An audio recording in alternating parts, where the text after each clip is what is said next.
do you think these CEOs are leaving your manufacturing council? Because they're not taking their job seriously as it pertains to this country. We want jobs, manufacturing in this country.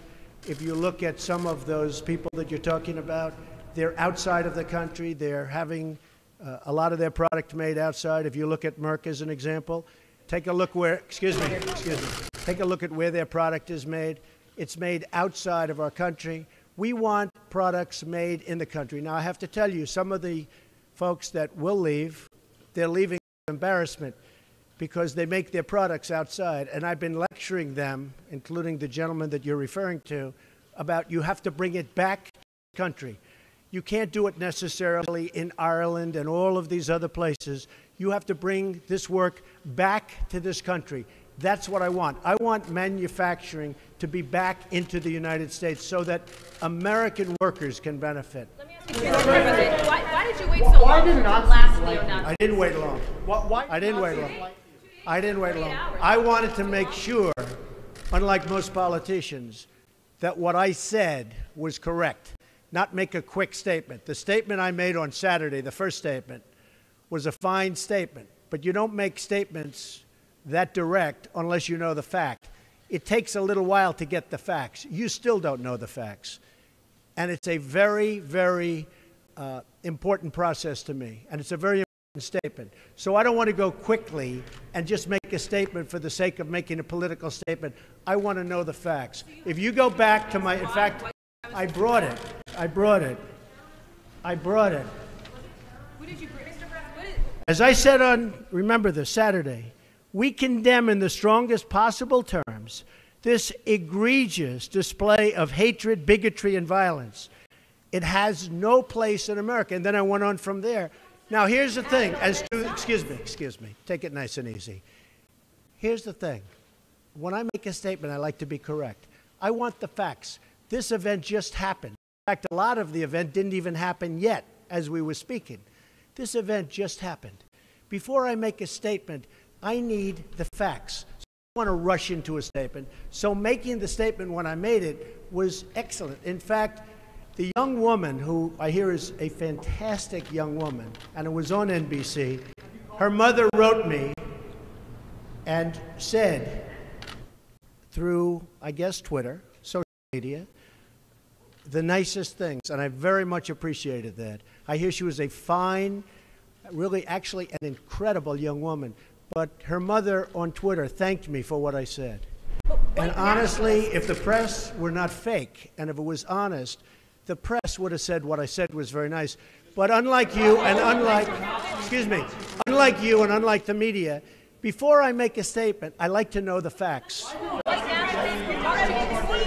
They don't. Listen, how about a couple of infrastructure questions? Say it, what? Walmart said you missed a critical opportunity to help bring the country together. Did you? Not at all. I think the country, look, you take a look. I've created over 1 million jobs since I'm president. The country is booming. The stock market is setting records. We have the highest employment numbers we've ever had in the history of our country. We're doing record business. We have the highest levels of enthusiasm. So the head of Walmart, who I know, who's a very nice guy, was making a political statement. I mean, ask him how he's doing. I do it the same way, and you know why? Because I want to make sure, when I make a statement, that the statement is correct. And there was no way of making a correct statement that early. I had to see the facts, unlike a lot of reporters. I didn't know David Duke was there. I wanted to see the facts. And the facts, as they started coming out, were very well stated. In fact, everybody said his statement was beautiful. If he would have made it sooner, that would have been good. I couldn't have made it sooner because I didn't know all of the facts. Frankly, people still don't know all of the facts. It was very important, excuse me. It was very important to me to get the facts out, and correctly. Because if I would have made a fast statement, and the first statement was made without knowing much other than what we were seeing. The second statement was made after, with knowledge, with great knowledge. There's still things, excuse me, there's still things that people don't know. I want to make a statement with knowledge. I wanted to know the facts. Okay. Was this two questions. Was this terrorism? And can you tell us how you're feeling about your chief strategist? Well, I think the driver of the car is a disgrace to himself, his family, and this country. And that is, you can call it terrorism, you can call it murder, you can call it whatever you want. I would just call it as the fastest one to come up with a good verdict. That's what I'd call it. Because there is a question. Is it murder? Is it terrorism? And then you get into legal semantics. The driver of the car is a murderer. And what he did was a horrible, horrible, inexcusable thing. Can you tell us how you're feeling about your chief strategist, Mr. Bannon? Can you talk about that? I would echo Maggie's question. Steve Bannon is. I never spoke to Mr. Bannon about it. Can you tell us broadly what your? Do you still have confidence in Steve? Well, we'll see. And look. I like Mr. Bannon. He's a friend of mine. But Mr. Bannon came on very late. You know that. I went through 17 senators, governors, and I won all the primaries. Mr. Bannon came on very much later than that. And I like him. He's a good man. He is not a racist. I can tell you that. He's a good person. He actually gets a very unfair press in that regard. But we'll see what happens with Mr. Bannon. But he's a good person, and I think the press treats him, frankly, very unfairly. Do you have confidence that Senator McCain has called on you to defend your National Security Advisor, H.R. McMaster, against attacks? I did it the last time. And he called on it again, linking this Senator McCain? to the alt-right. And Senator McCain, you mean the one who voted against Obamacare? And he said Who is Senator? You mean Senator McCain who voted against us getting good health care? Senator McCain said that the alt-right is behind these attacks, and he linked that same group to those who perpetrated the attack in Charlottesville. Well, I don't know. I can't tell you. I'm sure Senator McCain must know what he's talking about. But when you say the alt-right, define alt-right to me. You define it. Go ahead. Well, I'm saying, define it for me. Come on, let's go. Define Senator it for McCain defined them as the same group. Okay, what about the alt-left that came charging at him? Excuse me. What about the alt-left that came charging at the, as you say, the alt-right? Do they have any semblance of guilt? This is Senator McCain's statement. Let me ask you this. What about the fact that they came charging with clubs in their hands, swinging clubs? Do they have any problem? I think they do. So, you know, as far as I'm concerned, that was a horrible, horrible day. Wait a minute. I'm not finished. I'm not finished, fake news. That was a horrible day. I will tell you something. I watched those very closely, much more closely than you people watched it. And you have, you had a group on one side that was bad, and you had a group on the other side that was also very violent. And nobody wants to say that, but I'll say it right now. You had a group on the other side that came charging in without a permit, and they were very, very violent.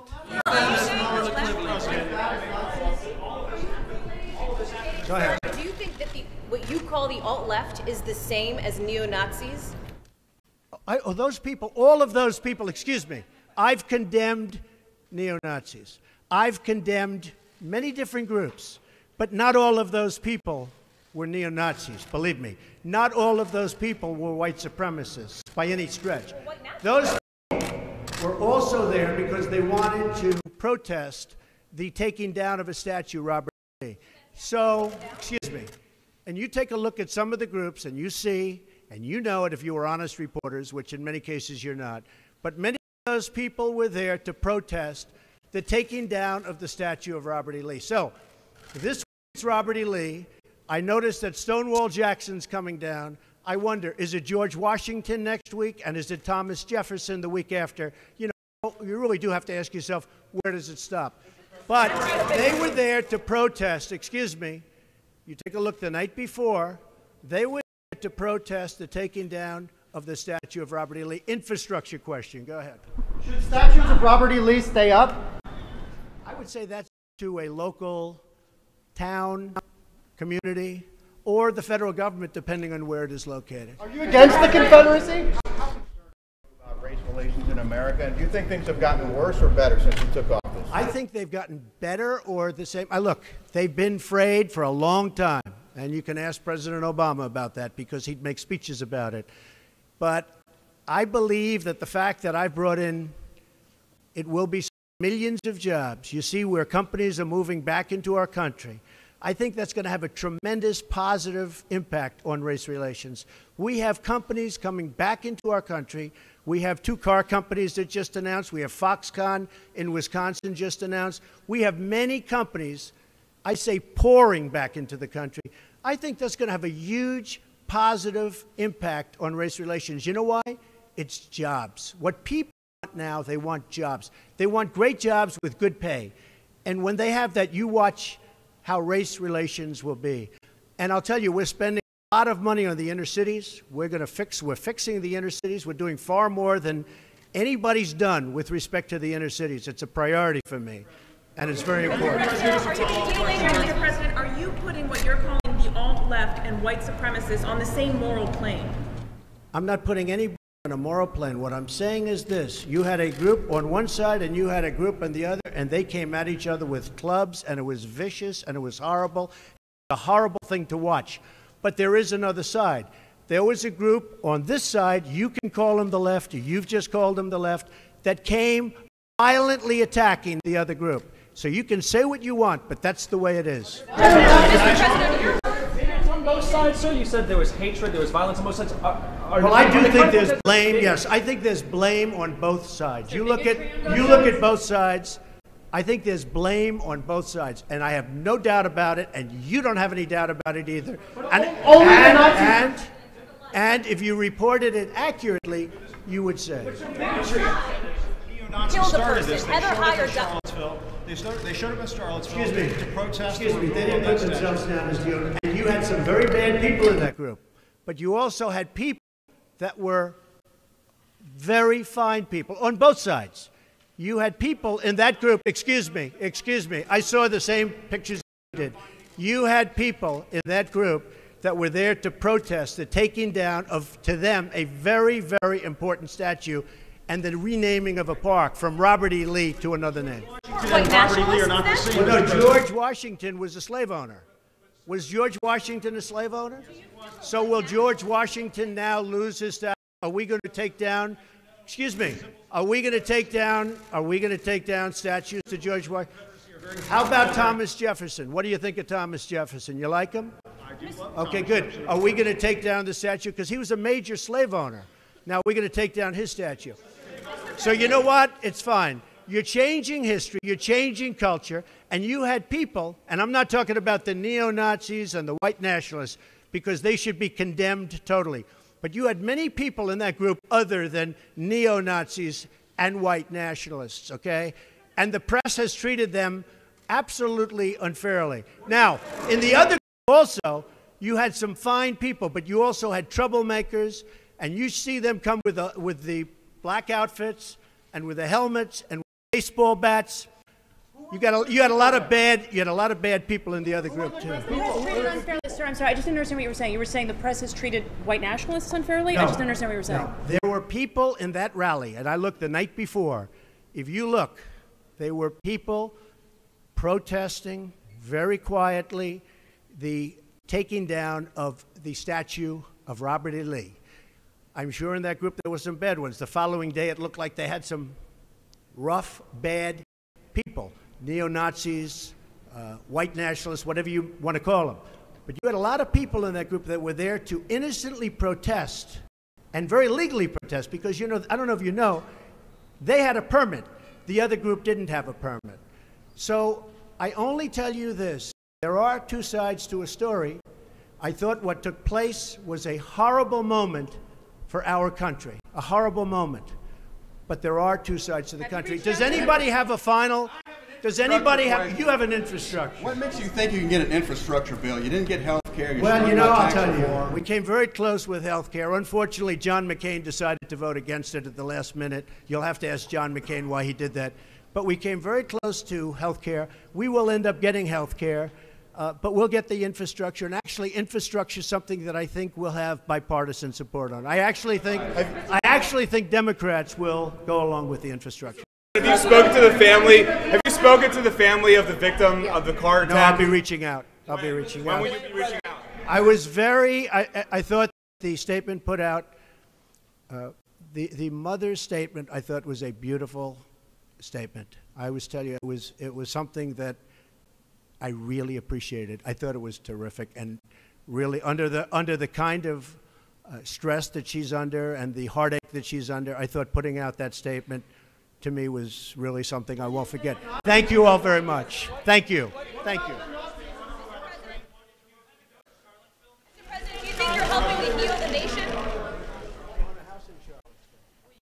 Racial divides in Well, this I really country. think jobs can have a big impact. I think if we continue to create jobs, over 1 million, substantially more than 1 million, and you see just the other day, the car companies coming in with Foxconn. I think if we continue to create jobs at levels that I'm creating jobs, I think that's going to have a tremendous impact, positive impact on race relations. And what you said today, how do you think that will impact the racial sort of conflict people are today? going to be working, they're going to be making a lot of money, much more money than they ever thought But I mean, possible. your remarks and that's going to today. happen. And the other thing, very important, I believe wages will start going up. They haven't gone up for a long time. I believe wages now, because the economy is doing so well with respect to employment and unemployment, I believe wages will start to go up. I think that'll have a tremendously positive impact on race relations. Why have bigots been drawn to you? Visit Charlottesville, Mr. President.